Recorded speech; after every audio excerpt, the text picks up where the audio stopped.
Hello and welcome to Money Talks. I'm your host Shllok Rawat, and today we have a very special guest, founder and managing director of Matrix Partners, one of the biggest finance firms in India, the venture capitalist icon, Mr. Avnish Bajaj. Thank you for coming on our show. We're Thank going you, to talk. Shllok. Very good to meet you. Very impressed with the fact that you have been doing this for a while. So I'm glad to be on the show. Thank you so much. We're going to talk about many different topics with you today, such as your education, the previous jobs that you worked on, your investment strategies, and even your philosophy of life. So I think the first question I'd like to start off with, I've seen you studied in many prestigious schools, like you studied in Harvard. Do you think your studies in these prestigious schools have helped you land the first few jobs that you had worked under? Yeah, I will give the answer that your parents would love me to give. Absolutely, all my education helped me a lot. But let me put it this way. At the time I went to college in IIT, then to the US, then to Harvard, it was a very different time. And for me, part of the goal was to go to America. But I will tell you that having gone to having gone to IIT made the life for the first 4 or 5 years in the US very easy because I had a very strong engineering and computer science background. And then going to Harvard made my next 5 years very easy because it gave me a lot of first of all it changed my whole perspective, but also gave me a very strong business foundation. So yes, both were very helpful. So how did you like working in US in contrast to India, and what made you switch working in US to coming back to India to starting your own company, Bazari.com, which was, I believe, your first company that you started in India? What made you make that transition from leaving such a prestigious firm such as Goldman and Sachs to come work in India? So look, I think again, I want to emphasize that at the time I did these things, the times in India were very different. The name of the company was Bazi.com. So when I was in the US, when I used to visit India, if you came to, first of all, there were not many tech companies. All the tech companies were, much as they were very well respected, like Infosys, Mastech, but they were tech services companies. And the culture, Shllok, was very old world. So everybody would be in suit. When the managing director walks in, everybody gets up and says, "Good morning, sir." You don't see any of that today in India. So when I came back to India, that was the culture. So for me, working in the US gave me exposure to a very, very different approach, which was very professional, very merit driven, extremely hardworking. So that exposure I got in the US. So when we came back and started Bazi over here, we created that culture. We were one of the first companies. I remember when we used to walk into the office, me and my co-founder, people would still stand up and we would say, "Sit down." And they would come all in formal clothes and we would come in jeans and t-shirt and stuff. So I think the exposure in the US trained us to build the company very differently in India. And the reason to come back to India was this now obviously you guys are all using the internet. But in 2000, it was the first time internet was taking off in India. It was already very commonplace in the US and we had been exposed. So we said that's a market which is very competitive. We want to be entrepreneurs. One of the reasons we wanted to be entrepreneurs is we wanted to get rich quickly. And India was a market which was less competitive. So that's why we came back and we started the company here. What made these e-commerce auction places so special to you that you decided to work in two of the biggest ones that India had? Sorry, I didn't understand that. What made the auction e-commerce business that eBay and Bazi had so special that you decided to found one and work in the other? That's a very good question. I'll tell you because I was, again, today, I think your listeners, you guys have experienced a very different internet. I am from the pre-internet era. And I know you said you are a very avid reader, which by the way, I'm very impressed by. And I think all your listeners should learn from that. Thank you. When the first site and one of the most valuable companies at that time in the US was a company called Yahoo. You probably haven't even heard of it today. Now, Yahoo was essentially an offline newspaper which was put on the internet, right? So it is something you could do offline, but you can do it online also. You said you trade stocks. So some of the other valued companies at that time were stock trading sites, but it's not like without the internet you couldn't trade stocks. You could trade stocks without the internet. Then Amazon launched. Amazon was essentially a bookstore at the time. So you could buy books, but it's not like you could not buy books offline. You could buy books offline. So all these examples I gave you, they were experiences that existed offline that were brought online by the internet. And then I heard of eBay, which was the marketplace e-commerce site, where people were trading from one geography of New York, for example, to another geography of San Francisco. How do you do that without the internet? It didn't exist before the internet. So that core idea that this is a very interesting business, and then obviously in India, we've all, maybe again, not your generation, but I grew up learning about kabadis, learning about the fact that US has a use and throw culture, India doesn't have a use and throw culture. So then the thought came that in India, including in my own house, there are so many used items that are sitting there that should be disposed of, that are not disposed of. And with the internet, can we come to India and enable this? And that was the original idea. As it turned out, it became a complete marketplace like Amazon, but that was the original idea as a used goods trading site, auction site. So do you think? And one other point to the point on why auction. See, a new item has a fixed price. An old item doesn't have a fixed price. So the best way to trade an old item is to let people figure out the price and therefore an auction. Yes. So as of I know, you think very much into the future. When you were talking to me, I was honestly, I was honestly so happy to hear like the complete breakdown of stuff that even I didn't know before, that Yahoo was a newsletter, and I really like that information. So do you think your new way of thinking helped you start Matrix Partners? Like, could you tell me why you started Matrix Partners? And I think a lot of my audience would not know what venture capitalism is. So could you like sum up what your company does and what you do specifically in the company in just a sentence or two? Yeah, so we invest in businesses that don't exist. So that's the best way to think about it. We try to think, most people think present forward. They think what is the present, where it will go, and let us try to do that. We try to think, or our job is to think future backwards. What might happen in the future and how do we get there?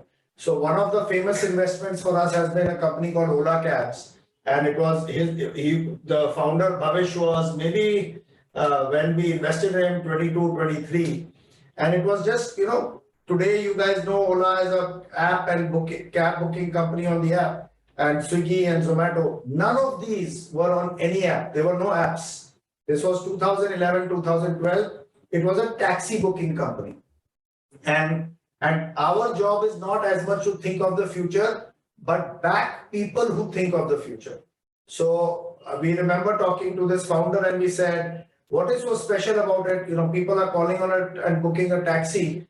And he said, come to my office and you will see. And we went, he was IIT Bombay graduate. We went to the office and there were all these fancy, it was like a NASA control room, fancy heat maps. And he was saying, we are tracking all the traffic in the city. And once mobile location based applications become more prevalent, you won't need to call, you'll just be able to hit a button and do it. So it wasn't a copy of Uber, it was a founder who had thought of it himself. So 5-7 years ago, none of this existed. They existed, but they were not big. So we try to invest in trends of the future. So that's what we do. We are a venture capitalist. Oh, okay. So talking about trends in the future, have you tried to invest in any digital items or like anything related to cryptocurrency or any digital assets? I have attended 3 crypto meetings today. Before we invest, we try to understand the field. And you said, you track money control. It's the same concept. if you think you know and you invest, you will lose money. So first you have to become smarter and you have to understand. So yes, crypto is both overhyped, but also real. It's an important sector of the future. So we are studying it, we are learning about it. No, we haven't invested in tokens, but at some stage, do I believe that this is very disruptive and will transform how a lot of the internet operates? Yes. So at some stage, we will be investing. Yeah, I really like that. Like even I personally believe that crypto, it's very new, right? That we've never had like how for y'all it was new for the internet to exist. I think for our generation, it's new to purchase something and to own it digitally. Like even I'm really interested about how all of that will play out in the future. So do you feel like, do you believe that in the next 20-30 years we'll be living in a virtual world where Not you me, wear you, a headset? I won't be living in a virtual world. You might be. No, so I'll tell you what I think. I think younger people. So I heard a smart investor. So do I believe metaverse will be big? Yes. Will I be living in the metaverse? No. Would this meeting potentially be happening in the metaverse? Yes, maybe. So there are people who will move 90% of their identity, 80 to 90% of their life and identity into the metaverse. And there may be people like me who may move 5-10% of their identity, which may be for entertainment, not gaming, but maybe movies, maybe for work. I think work will become with COVID, Zoom has brought people together. I think metaverse might bring people even more together and much more real. So will some of that happen? Yes. And will with that tokens, exchanging virtual goods, all of that become much more real? Absolutely. I think the only watch out is in every trend, including gaming, all of this, there is a set of early adopters and quote unquote geeks who will say this is the future and this is how it will be. And then there is the mainstream. And there is usually a big gap between the two. So I think that your generation that's growing up very differently may adopt metaverse more. But I think as you grow older, you may also say that, boss, I like real world experiences more. So I think it is real. I think it is a big trend, but it is not going to change everything that we do. I think we will still live in real world. We will still go and travel. We'll still want to do real adventures, not just do skydiving in the metaverse, but actually do skydiving. I think those real experiences will exist, and they Yeah, will coexist. yeah. Even I really What do like you the think? thought of coexistence. Yeah. So I personally believe that that however long we will be trapped in it, like however long we will be like wearing a headset, I personally, and I think all of us, like although we say, oh, it's such a nice idea that we live in a digital world, I think there will be a time in the day where we just have to put our headset off. And like we because I don't personally want, like even with online school and stuff, since I'm on my screen the whole day, I don't personally really like um after my school gets over, I don't like sitting on the screen, because I find that once you're on the device for too long, you have a disconnect between the real world and like what's digital. Like if I sit down and if I want to study, but I keep on getting notifications for YouTube videos, I might click on one and then it might distract me from whatever I'm working. So yeah, even I agree with what you were talking about coexistence, and how and how some people might want to transform their life into digital world, and some people will live in the real world. But I think there might be a time where our digital life is more valuable to us than our real one is. I think that's what I Well, I hope believe. you may be right, but I hope not. I'll tell you that what distinguishes human beings from other species is emotions and intelligence, EQ and IQ. It's very hard. Maybe IQ you can show a little bit in the digital world, but it's very hard to bring these things together in the virtual world. And I'm hoping that that continues to differentiate us as human beings, and therefore the real world coexists. Yeah. So now coming back to your business, how, except for giving out the funds that you do to businesses, what else do you all give the businesses? So the reality is we will say we do a lot, but the most important thing we do is give them funds. But look, I personally must have interacted with, in terms of some way or the other in company building, maybe 150 entrepreneurs. So we are able to, because you're seeing what is an entrepreneur doing, what is a person who's building a company, they are deep into their business. What are we doing? We are broad across businesses. So we see a number of different entrepreneurs. So sometimes we are able to match patterns, give advice that hopefully can help the entrepreneur. We do have different functions that help the entrepreneur. For example, one of the biggest pain points for an entrepreneur who starts out is that they have to build a team.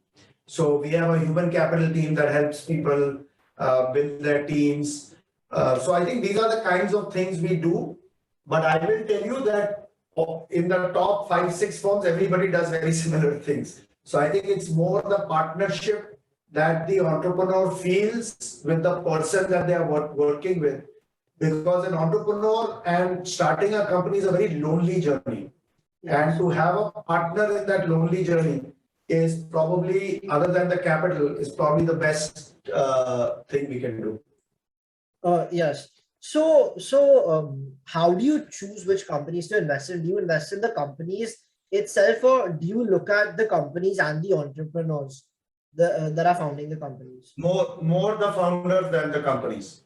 So, like I told you about the example of Ola, there are a bunch of such examples. Even the crypto guys today I met, one of them in particular, I was just blown away. And we may have a point of view that ये business chalega, nahi chalega, but like I told you, if we are investing in the future, who's seen the future? We haven't seen the future. So we have to, if somebody has a lot of conviction on that future and we really like that person, then we invest behind the person. And some of, like, Mark Zuckerberg is now renamed Facebook into Meta. When he started Facebook, social networking was not the biggest. Actually, a bunch of other companies had tried and failed. So the best founders actually create the largest businesses. That's what we believe, and that's what we back. So what kind of founders do you like to have? Like, what are some traits that you like in the founders that you invest in? So I would say, look, entrepreneurial journey is one of the toughest journeys, and I'm going to recommend one of the podcasts that we have where we talk about the traits we look for in founders and people. But I would say number one, by definition, has to be grit, resilience, right?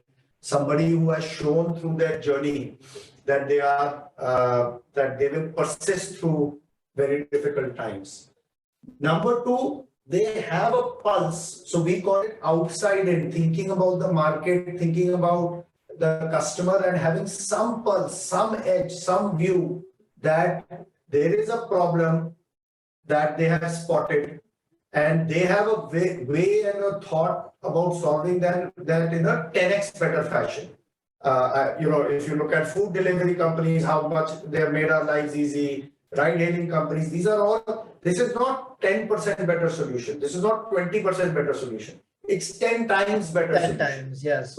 So that's what we kind of look for. Then you had asked me earlier about reading and some of this other thing. One of the things I look for is curiosity.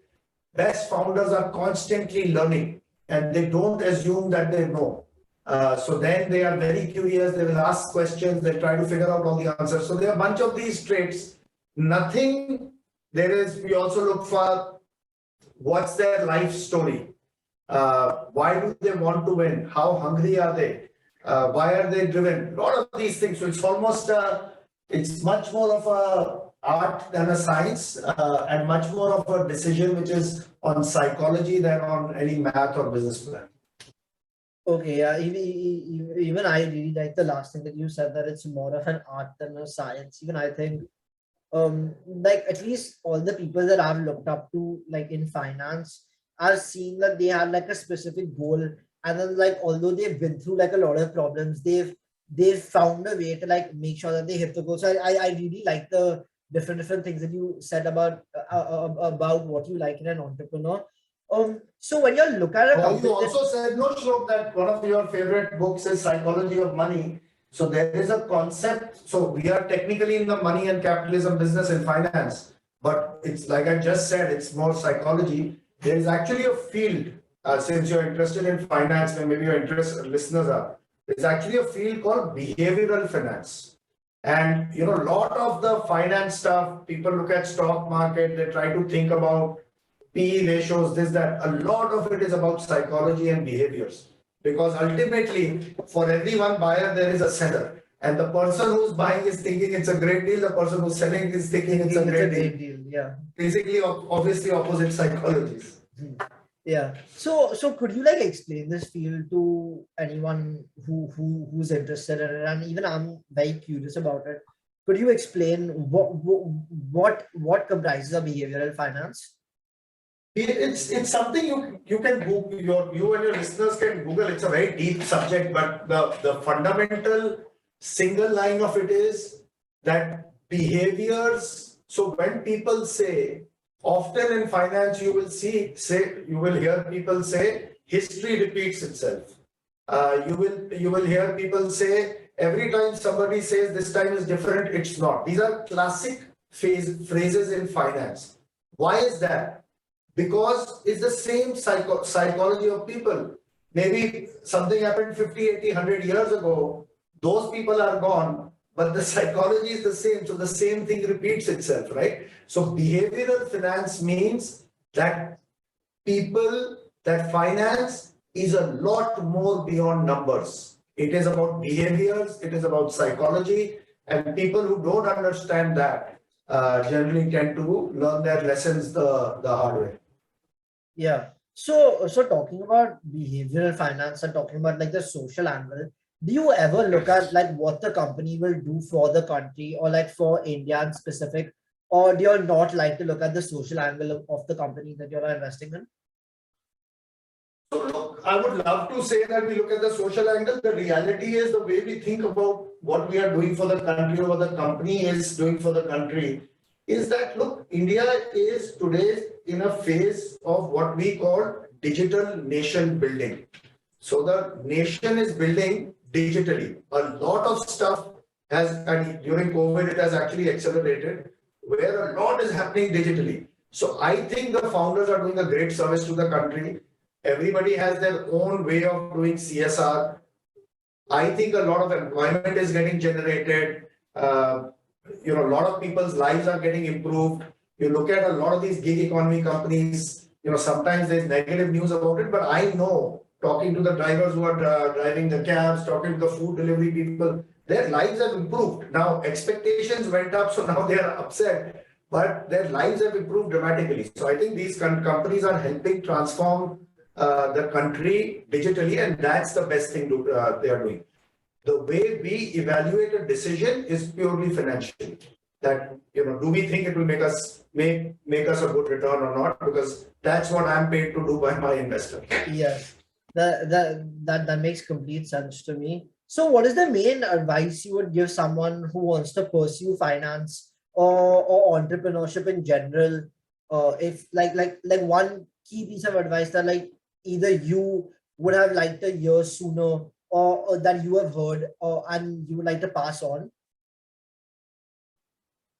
I would say what I said one thing earlier, which is curiosity. The number one driver of success that I have seen, other than grit and some of the other things we spoke about, is curiosity. You have to be incredibly curious and keep wanting to learn about new things. As you are learning about new things, and we'll separate finance and entrepreneurship. If you want to pursue entrepreneurship, that's a good thought, but don't chase the entrepreneurship. Chase solving a problem that you experience and you think you can solve in a 10x better way. A business is an outcome of that. If you have experienced a problem, you say this is a big problem, I think I have the solution that can do it 10x better, that is going to potentially create a new business. Finance is a field, I would say, if I could give one advice, don't think you know. and you are more likely to start off losing money. So be careful, take your time. Again, be incredibly curious, go very deep in the field. In finance, we say there are, you have to come up with kind of a matrix of knowns and unknowns. Knowns is what everybody knows. Unknowns are what are the risks. Most people in life make decisions in finance based on knowns. And what plays out a lot of time is the unknowns. So the unknown would be, for example, suddenly now the crypto markets are crashing because, well, Omicron was a huge unknown. We all thought COVID was done. So one has to think through the unknowns, which basically give you a better sense of risk and then invest. So that's my biggest advice, that recognize that finance is more about unknowns than about knowns. Knowns everybody knows. Yeah. So coming to the last question of our podcast today, what is your favorite book? Like, do you like reading in general? Yeah, I love reading, and my favorite books keep changing. I think from a standpoint of personal development, there is a book called Mindsight that is very, very useful. It kind of makes you think very deeply. In that same genre, there's a book called Mind Hacking that makes one go deep into the causes of certain behaviors. There is an interesting book called How Children Succeed, which I think is very applicable even to adults, because it talks about some of the traits I just spoke about, grit, curiosity, kinds of tells you that education is less relevant and character building is more relevant. In the field of finance, a book called Super Forecasting, it's very useful. Then if one has to read about entrepreneurship, then there's a well-known book called The Hard Thing About Hard Things. There's one called 0 to 1. So like I said, and then just in terms of thinking, because I believe a lot of success is also correlated to being able to think clearly. There is a book that is hard to read. It's called Thinking Fast and Slow. But there's another one that I've just recently started reading, which I think is very interesting. And it's called Think Again, which I think is a very interesting book. Okay. Thank you so much for coming on our podcast. I think I learned so much to it, and I think all my viewers will also learn a lot from your experiences. And thank you so much for giving me this opportunity to interview you. Thank you, Shllok. I'm very impressed with what you're doing. Greetings to all your listeners and all the best. Yeah. Thank you.